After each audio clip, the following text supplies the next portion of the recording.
আল্লাহ বলেছেন সূরা কিয়ামা অধ্যায় নম্বর ৭৫ আয়াত ৩ ও ৪, যখন অবিশ্বাসীরা বলে যে আল্লাহ তাআলা কিভাবে আমাদের শরীরের অস্থিগুলো একত্র করতে পারবেন, যখন মারা যাব, কবর দেওয়া হলে হাড়গোড় সব আলাদা হয়ে যাবে, শেষ বিচারের দিনে আল্লাহ তাআলা কিভাবে আমাদের শরীরের হাড়গোড় আবার একত্র করবেন।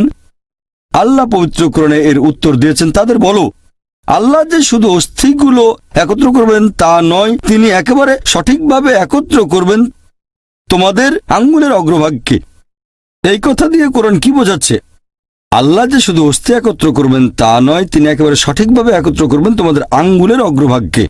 1880 সালে স্যার ফ্রান্সিস গোল্ড আঙ্গুলের ছাপের নিয়ম আবিষ্কার করেন। তিনি বলেছিলেন যে একজন মানুষের হাতের ছাপের সাথে আরেকজনের ছাপ কখনোই মিলবে না।